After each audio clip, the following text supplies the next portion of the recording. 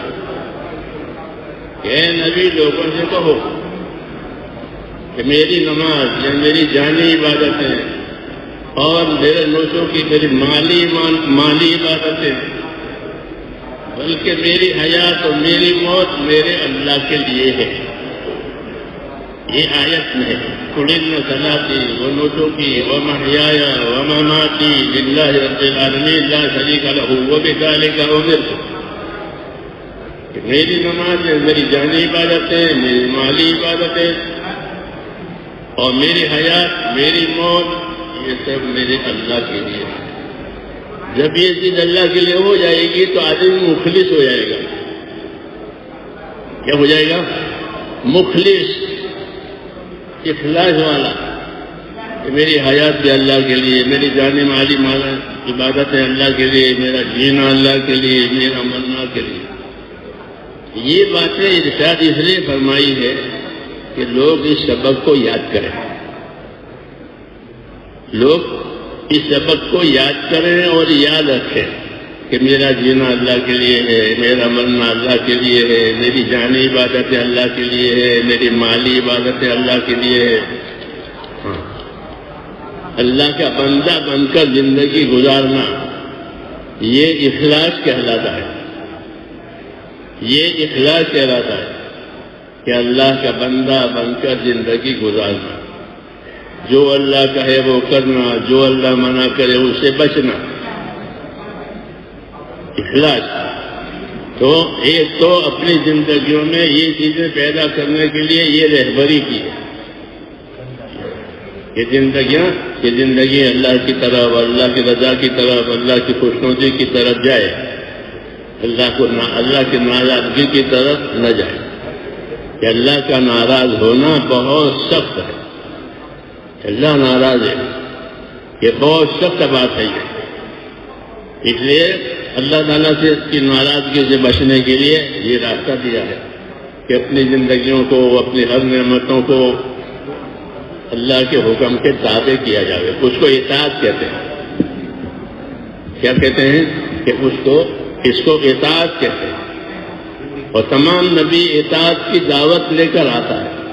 فاتقوا اللہ واسعون، فاتقوا اللہ واسعون. قرآن نہ پڑھو کہتے ملے گا کہ ڈرو اللہ سے اور اطاعت کرو میری، ڈرو اللہ سے اور اطاعت کرو میری. تو اللہ کے ڈر کی نشانی ہوگی نبی کی اطاعت، کہ یہ آدمی اللہ سے ڈرنے والا ہے. کہ اس کی کیا نشانی ہے؟ کہ اس کی نشانی یہ ہے کہ اس کی زندگی میں اللہ کے نبی کی اطاعت، اس کی زندگی میں نبی کی سنتیں ہیں. نبی کی اطاعت کا مطلب نبی کی سنتوں پر عمل کرنا، کہ نبی کی سنتوں کو سیکھنا.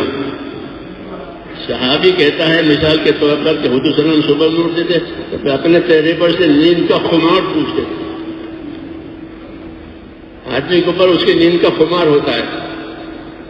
حضور اٹھتے تھے تو اپنے اوپر سے نیند کا خمار پوچھتے تھے. یہ طریقہ لیتے ہیں کہ آپ کیا کر رہے ہیں.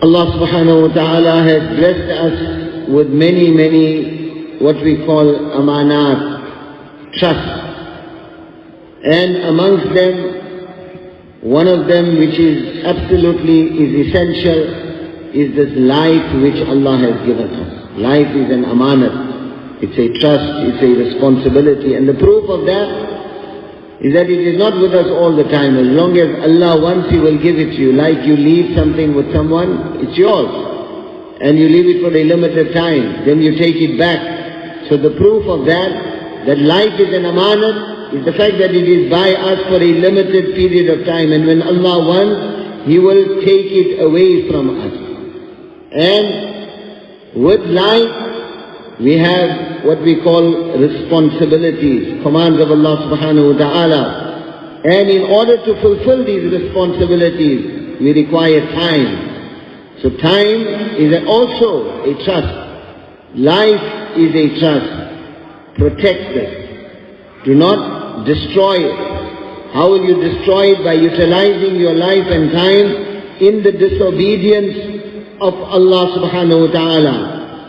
Allah Ta'ala has given us this life and time to utilize it in His order, in the way of Rasulullah sallallahu alayhi wa sallam. That is the perfect actual objective of the utilization of life and time. This is why Rasulullah sallallahu alayhi wa sallam is commanded, Qul, tell them, Inna salati, literal translation, verily my salah, in other words, my physical ibadat and worship. Wa nusuki, my sacrifices, in other words, my financial ibadat and worship. In fact, mahyaya wa mamati, my life also and my death also, lillahi rabbil alameen, belongs to Allah subhanahu wa ta'ala. When we hand our life and our death, our very existence over to Allah subhanahu wa ta'ala, then such a person becomes what we call mukhlis, sincere. So these things are being put in front of us. It is a lesson for us to learn that my physical life, my financial life, my living, my dying, everything is for Allah. In other words, subsist in this world as a slave of Allah. Hand yourself over to Allah. This is what is meant by ikhlas. In other words, do what Allah has commanded and stay away from that which Allah subhanahu wa ta'ala has prohibited. Life is given for Allah subhanahu wa ta'ala's obedience. In Allah's disobedience is the anger of Allah, and this is not something to be taken lightly.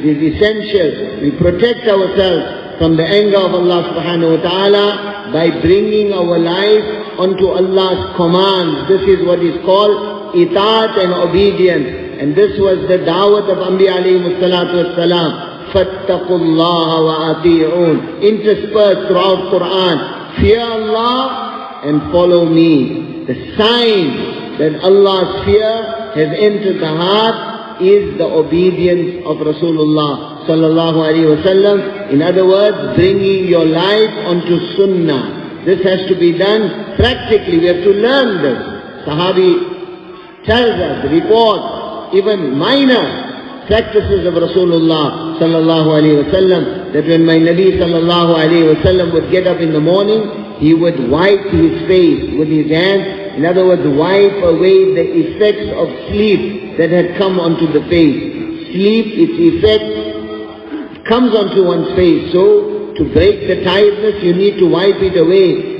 Allah's Rasul sallallahu alaihi wasallam would do that to that extent we are shown the practices of Rasulullah sallallahu alayhi wa sallam, and this is tabligh. As the Mu'ayyid Sahib rahmatullah alayhi used to say, what is tabligh? Everything that we receive from Rasulullah sallallahu alayhi wa sallam to implement and bring this into our life. So this has to be invited towards, it has to be learned also, and has to be implemented.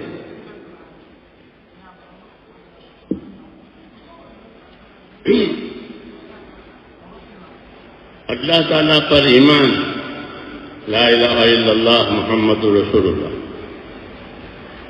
یہ پہلی چیز ہے کہ اللہ تعالیٰ کے ساتھ ہمارا تعلق ایمان اور عبادت کا ہے. اللہ سے کسی کی رشتہ داری نہیں ہے، بلکہ اللہ اپنی ذات سے اکیلا ہے. لا الہ الا اللہ وحدہ لا شریک لہ، اکیلا ہے، اس کا کوئی شریک نہیں، اس کا کوئی مقابل نہیں. بندوں سے اللہ کا تعلق ایمان اور عبادت کا ہے کہ اللہ کے بندے اللہ پر ایمان لائیں گے، اللہ کو اللہ مانیں گے، اور پھر اپنی زندگی عبادت والی بنائیں گے. زندگی کو عبادت والی بنانا یعنی بندہ بن کر کے زندگی گزارے. عبادت کا مطلب یہ ہے کہ بندہ بن کر کے زندگی گزارے کہ میں اللہ کا بندہ ہوں اور اللہ میرا مولا اور مالک ہے. یہ مطلب ہے کہ اللہ میرا مالک اور مولا ہے، میں اس کا بندہ ہوں. اس لیے بندے کو مولا جو کہے گا وہی کرنا ہے.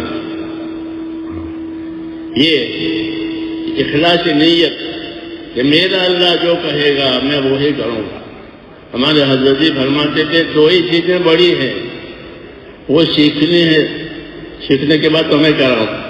انہوں نے فرمایا دو ہی چیزیں بڑی ہیں زندگیوں میں، ایک ان مسلمانوں کے لیے، ایک اخلاص نیت اور ایک اتباع سنت. کہ دو چیزیں بڑی ہیں، اخلاص نیت اور کیا؟ اتباع سنت. اخلاص نیت اللہ کو دکھانی ہے، کیونکہ نیت کو اللہ کے سوا کوئی جانتا نہیں ہے. نیت کون جانے گا؟ کہ نیت اللہ جانتا ہے کہ کیا نیت ہے، کیا ارادہ ہے، وہ دل میں ہے. تو اخلاص کہ اخلاص اللہ تعالیٰ کو دکھانا ہے. تو ایک نیتوں میں اخلاص آوے کہ اللہ کو راضی کرنا ہے تاکہ اللہ راضی ہو کر ہماری آخرت بناوے، ہمیں آخرت میں جانا ہے. تو پہلی چیز یہ کہ اپنے تمام کاموں کو اخلاص نیت کے ساتھ کرنا. بعض کاموں میں بالواسطہ ہوتا ہے، بعض کاموں میں بلا واسطہ اخلاص ہوتا ہے. عبادت میں بلا واسطہ اخلاص ہوتا ہے، کیونکہ عبادت تو اللہ ہی کی ہوگی اور کسی کی نہیں ہوگی. اس لیے یہاں اخلاص بلا واسطہ ہے کہ اللہ کے لیے کرنا ہے. دوسری چیزوں میں بالواسطہ ہوتا ہے کہ کسی کو پانی پلایا، کسی کو کھانا کھلایا، کسی کی مدد کی، کسی کی تکلیف دور کی. کہ یہ کیوں؟ کہ اللہ نے حکم دیا ہے، اللہ نے حکم دیا ہے کہ مدد کرو. تو یہ چیزیں اللہ کے حکم پورا کرنے کی وجہ سے یہ بھی اخلاص میں آ جائے گی اور یہ بھی عبادت میں آ جائے گی. اس لیے ہمارے دین میں عبادت ہے اور اخلاق ہے، دو چیزیں ہیں، عبادت اور اخلاق. عبادت کا تعلق اللہ کے ساتھ ہے، اخلاق کا تعلق بندوں کے ساتھ ہے. جی ہاں، کہ اللہ کو راضی کرنے کے لیے یہ دو کام کیے جائیں گے کہ اللہ کی عبادت کی جائے گی، اس کے فرائض کو اور نبی کی سنتوں کو عمل میں لایا جائے گا. اور دوسری چیز اللہ کو راضی کرنے کی کہ وہ اللہ کے بندوں کے ساتھ احسان کرنا، اللہ کے بندوں کے ساتھ انصاف کرنا، جو اپنے لیے پسند کرے وہ دوسروں کے لیے پسند کرنا. اس کو اخلاق کہتے ہیں. یہ وہ چیزیں ہیں جن سے اللہ تعالیٰ راضی ہوتا ہے. اس کو دین کہتے ہیں، اس کو دین کہتے ہیں. اس نے کہا کہ اخلص دینک یکفیک العمل القلیل.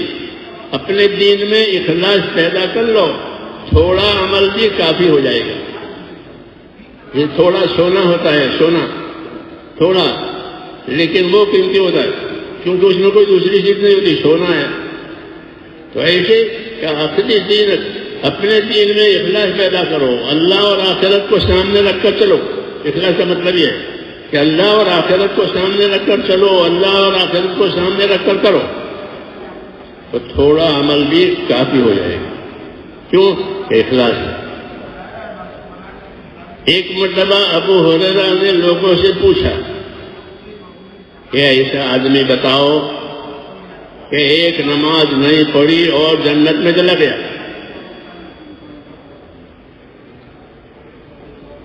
ایسا آدمی بتاؤ، لوگوں سے پوچھا کہ ایسا آدمی بتاؤ کہ ایک نماز نہیں پڑھی اور جنت میں گیا۔ لوگوں کو کیا معلوم؟ انہوں نے پوچھا ہی اس لیے تھا کہ ان کو بتانا ہے۔ جی ہاں، تعلیم دینے کے لیے پوچھتے ہیں، تو پوچھا اس لیے تھا اس کی تعلیم دینے کہ سوال ڈال کر کے جب کوئی تو زیادہ توجہ ہوتی ہے، زیادہ دھیان ہوتا ہے۔ طریقہ ہے تعلیم دینے کا۔ تو کہا ایسا آدمی بتاؤ کہ جس نے ایک نماز نہیں پڑھی اور جنت میں گیا۔ لوگوں کو نہیں معلوم۔ پھر بتایا کہ ایک نماز بھی نہ پڑھ کے جنت میں جانے والا کون ہے؟ ایک آدمی کا نام لیا، اسیرم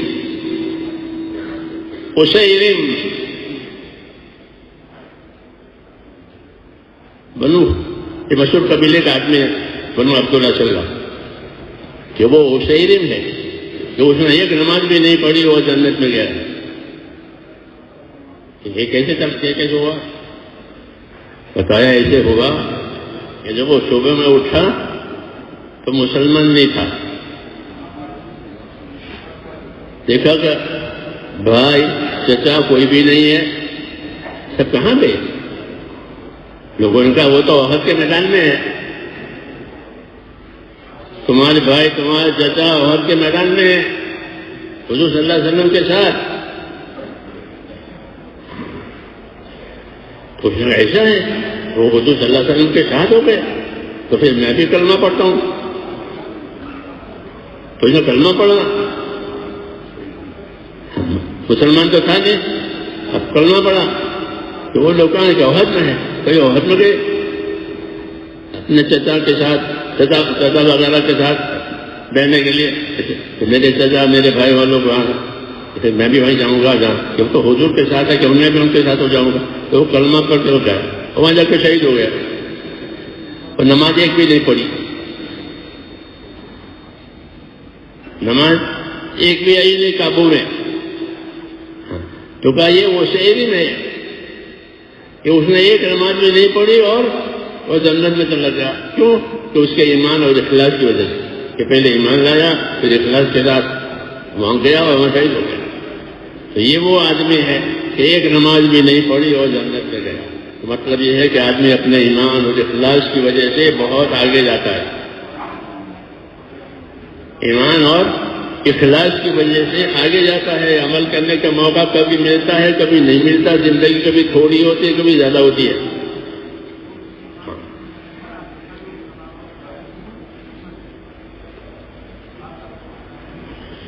Bringing iman on Allah subhanahu wa ta'ala, on the kalima la ilaha illallah Muhammadur Rasulullah, on the one hand, this is an amanat and a trust, this conviction that Allah is alone, there is no partner with Allah subhanahu wa ta'ala, there is no opposition to Allah subhanahu wa ta'ala. Allah Himself is in control of everything. To bring this complete conviction upon the oneness, perfect oneness of Allah subhanahu wa ta'ala, this is Iman, and this is absolutely essential, because Allah is not related to anyone. Our relationship is developed with Allah subhanahu wa ta'ala on the basis of this belief. Why? So that this belief brings us onto the obedience of Allah subhanahu wa ta'ala. Live a life as if you are Allah's slave. I am Allah's slave. I belong to Allah. I am going to live a life of total, complete servitude. In other words, Allah subhanahu wa ta'ala's obedience. Hazratji Rahmatullah Alayhi used to say, two things are very, very great in the life of a Muslim. One is ikhlas and niyat, sincerity of intention, and the other is ittiba' sunnah, following the way of Rasulullah sallallahu alayhi wa sallam. Ikhlas and niyat, this is between you and Allah. Show Allah your sincerity because no one else. The heart, sincerity is the practice of the heart. Only Allah subhanahu wa ta'ala can see what is in the heart, so that my Allah must become happy for the sake of my akhirat. This is what is the essence of ikhlas and niyat. Why our worship for Allah subhanahu wa ta'ala, solely for Allah, for our hereafter, because I am the slave of Allah. When it comes to our relationship with the creation, feed someone, help someone, assist someone. Why? Because it is Allah's command. Allah has ordered me to do this. This is what is ikhlas, and this is what is our deen. Deen, in other words, bring ibadat in our life. The right of Allah, develop your relationship with Allah Ta'ala. So far as Allah's creation, akhlaq, character, with the slaves of Allah subhanahu wa ta'ala, so that Allah becomes happy. This, even our relationship with Allah's creation, the quality, one of character, then of ihsan, to love or prefer for others what you prefer for yourself for the sake of Allah, because it is Allah Ta'ala's command. So this is what we call deen. Develop that sincerity, ikhlas. If it is there, then akhlis amalak yakfikal, akhlis deenak yakfikal amalul qaleel. If there is sincerity, then very little action will be sufficient. Like if there is a small piece of gold, but it is pure gold, it is pure, even though it is small, the quantity is less, the value is tremendous. So, ikhlas, Allah's order in front, akhirat in front. Once Abu Huraira radiallahu ta'ala anhu asked the people that show me someone who didn't read a single salah in his life and yet entered Jannah. Why did he ask the question? This is a procedure by which you disseminate knowledge. To give them ta'aleem, to teach them, he asked the question. This is a procedure to draw their attention. So they said that we don't know who you are referring to. So Abu Hurairah radiallahu ta'ala said, I'm referring to Usayrim. In other words, from a famous Banu Abdul Asad tribe. He got up one morning, looked around. Relatives are not there, father is not there, brother is not there. Where are they? So he was told they are gone to Uhud. Why? They are gone with Rasulullah sallallahu alayhi wa sallam. They have become his followers. So he says everyone else is gone, so it came into his heart. He said, let me also bring iman on Rasulullah sallallahu alayhi wa sallam, and let me also go to Uhud. So with that, he goes to Uhud and he becomes shaheed. So Abu Hurairah radiallahu ta'ala says, show me someone, not one salah, and yet he entered into Jannah. What was the foundation? His iman and his ikhlas. If iman and ikhlas is there, sincerity, then you will progress tremendously. A little will be sufficient, because how long our life is, how much opportunity we are going to get to do deeds, that we don't know. So develop iman and ikhlas, and then even a little bit will take us a long way. This is why this is foundational to develop.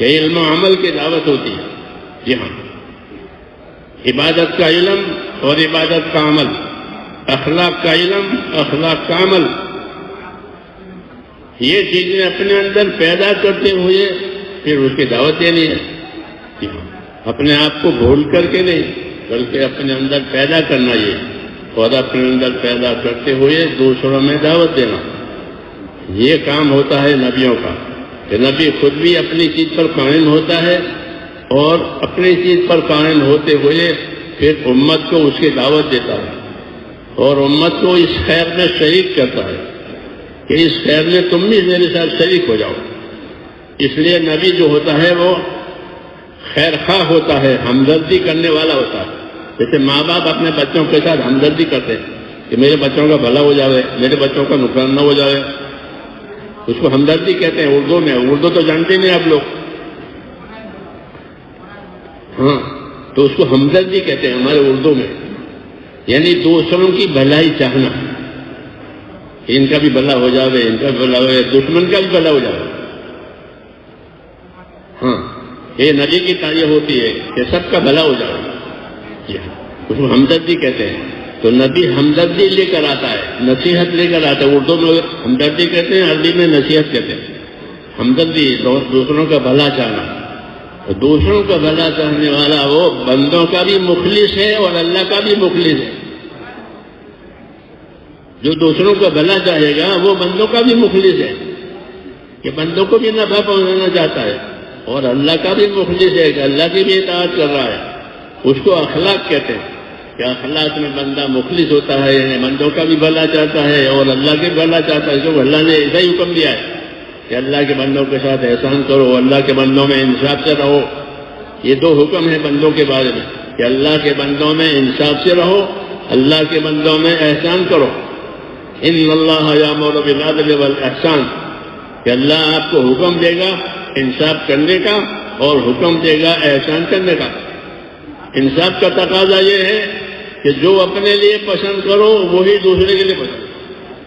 یہ انصاف کا تقاضا ہے کہ جو اپنے لیے پسند کرو وہی دوسرے کے لیے پسند، اس کو انصاف کہتے ہیں. اور احسان یہ ہے کہ پسند بھی کرو اور ان کے ساتھ اور بھلائی بھی کرو، اس کے ساتھ اور بھلائی کرو. جیسے کہ انصاف کی مثال ہے تول کے دینا.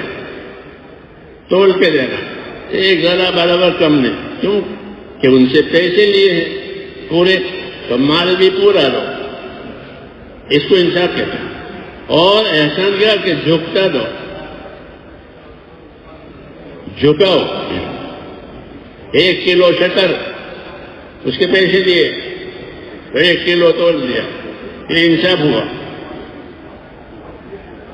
احسان کیا ہوا کہ اس کو جھکا ہے، تھوڑی زیادہ دے دی. فرماتے رسول صلی اللہ علیہ وسلم دن و عرض تول کے دے اور جھکتا دے. تاجروں سے کہا کہ تول کے دے یہ انصاف ہے، جھکتا دے یہ احسان ہے. مخلوق کے ساتھ یہ 2 صفتیں ہوتی ہیں، ایک انصاف اور ایک احسان. میرے مال سے دوسرے کو نفع ہو، ہاں، میرے مال سے میری ذات سے دوسرے کو نفع ہو، ہاں، یہ اللہ کو پسند ہے. جی ہاں، خیر الناس من ينفع الناس، لوگوں میں اچھا وہ ہے دوسروں کو نفع دے، دوسروں کو فائدہ پہنچاوے، اس کو اخلاق کہتے ہیں، ہاں، احسان کہتے ہیں. تو اللہ تعالیٰ نے اپنے بارے میں ایمان اور اخلاص کا حکم دیا کہ اللہ پر ایمان لاؤ، اللہ کے لیے اخلاص سے رہو. بندوں کے بارے میں 2 حکم دیے، بندوں کے ساتھ انصاف سے رہو، بندوں کے ساتھ احسان سے رہو. یہ تبلیغ ہے، یہ تبلیغ ہے کہ اللہ کے ساتھ ایمان اخلاص اور بندوں کے ساتھ انصاف احسان. ہاں، کہ ہم انصاف کریں گے، انصاف سے رہیں گے، احسان کریں گے. کوئی ہم لوگ ساتھ برائی کرے گا تو بھی احسان کریں گے. یہ سنت پیغمبر کہ برائی کرنے والے کے ساتھ احسان کرو. جی ہاں، یہ نبیوں کا طریقہ ہے کہ وہ اپنی ساتھ برائی کرنے والے، اپنے نقصان پہنچانے والوں کے ساتھ بھی احسان کرتے ہیں. ہاں، یہ طریقے ہیں. وہی اس کام میں مقصود ہے کہ اللہ کے ساتھ اخلاص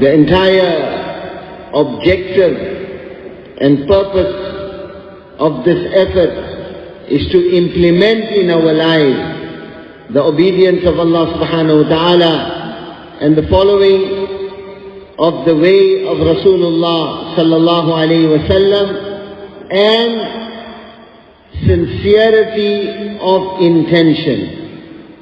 We have to give da'wat towards this. Da'wat is for knowledge and practice. Ibadat we are inviting towards its knowledge and its practice. Sincerity, its knowledge and its practice. In other words, don't forget yourself. You are inviting others with the purpose of implementing in your own life. Invite while implementing and bringing in your life. This was the procedure of Anbiya alayhim salatu wassalam. They themselves would practice upon what they were inviting towards.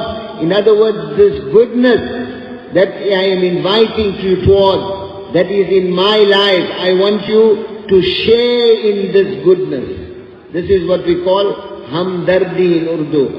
Unfortunately, many of us don't know the Urdu language. But what it means? What is Hamdardi? To desire goodness for others, like parents. Whatever they are doing for their children, it is with this, essentially with this desire that my children must benefit, they must progress. So, desiring good for others, wanting good for them. This is what we call, you are now mukhlis with the slaves of Allah subhanahu wa ta'ala. Mukhlis with Allah, doing for Allah's sake. Mukhlis with the slaves of Allah ta'ala also, because it is the command of Allah subhanahu wa ta'ala. And this is what we call akhlaq and character. Akhlaq and character foundationally is based on two things. One is what we call insaf, which translates to justice, and then ihsan, going a higher level, goodness. Inna Allah ya'muru bil adli wal ihsan. Allah commands you.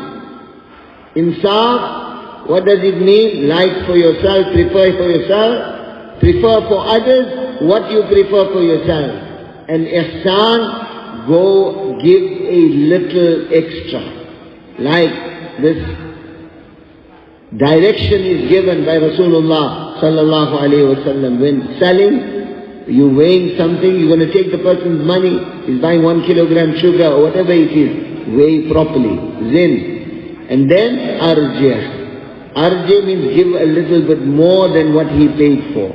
The first command which is given to business people by Rasulullah sallallahu alayhi wa sallam. Zin is the embodiment of insaf, justice.